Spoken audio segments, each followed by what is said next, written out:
te olete projekteerinud väga huvitavaid asju, ma saan aru, tünnmajade fassaadid. Kuidas need tänapäeval need välja näevad, need lahendused ja mis värk sellega on?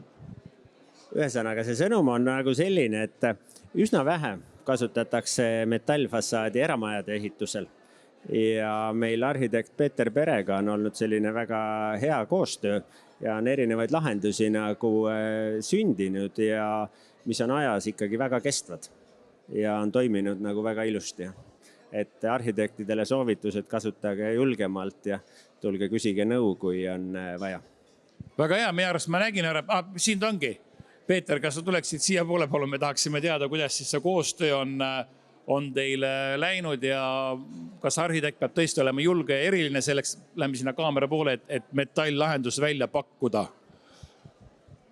Metall on lihtsalt olnud niisugune sümpaatne materjal, teda on õnnestunud painutada ja vormida ja tal on nagu see tore moment, et kui teda kasutada naturaalselt, siis ta muutub ajas, nagu vask või alumiinium, eks ole, ka tavaline plekk, teras muutub ju ajas, et lõpuks ta roostetab, et on olemas küll ju see ette roostetatud asi, mida me siin selja tagagi näeme, aga kui ta on ka lihtsalt tavaline teras, siis ta ikkagi muudab oma ilmet ja see ongi see võlu ja lõpuks ka see, et kui on tore kogemus ehitajaga, kes on valmis ka katsetama, et siis lõpuks see eksperimenteerimine on üks väga tore võlusõna, kuidas töö käigus võib asju kohendada paremaks, halvemaks vast mitte, aga pigem paremaks ja huvitavamaks.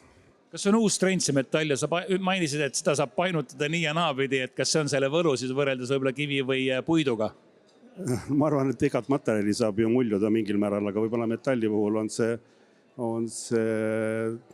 lihtsam minu meelest, eks Erko oskab võib-olla seda ise kommenteerida, aga lõpuks on need materjalid või need majad, ka siingi nägime Zaha-Adi maja, mis on väga igatepidi mitut moondi painutatud, aga samas oli ju Soomes niisugune suhteliselt justkui lihtne büroomaja, mis tegelikult iseenesest võib-olla, kui ta valmis on, ei näe sugugi halvem välja, võib-olla isegi efektsem ja elegantsem kui see Zaha-Adi maja, mis mitme suunas painetega võib muutuda natuke logisevaks, et oma elementide kokku sobivuse poolest, aga ma olen nii vana juba, et ma mäletan neid nõukogudeaegseid angaare, mis ju samuti roostetavad ja mis ongi muutunud maaliliseks ja mõnes mõttes on saanud peale niisuguse patineeritud kihi, mis on isegi huvitav.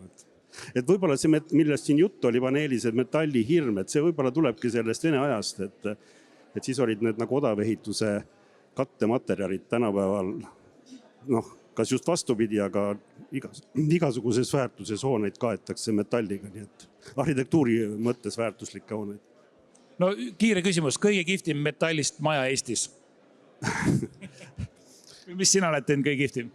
Nii on raske öelda, aga need samad eramud, mis siin selja taga on, nad on kõik omamoodi huvitavad ja võib-olla see kunagi vaskplekiga kaetud maja, mis alguses laikis tõesti nagu seal sinu naabruses majad, et isegi tekkis ettepanek üle lakkida, aga õnneks ei lakkinud, nii et see vask iseenesest ju ongi selles suhtes võluv, et ta väga palju muutub ja see vaskplekist maja, aga tänapäeval vist nii väga lihtne ei ole teda Eestis vähemalt projekteerida, nagu me siin rääkisime, et oleme ikka endiselt hinnatundlikud.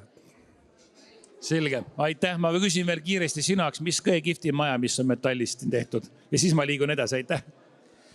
Ma arvan, et ikka oma maja. Sinu maja metallist? Jaa, mul on 2 metallist maja, see parempoolne ja alumine. Ahah, sa elad 2 majas? Ei, 1 on müüdud.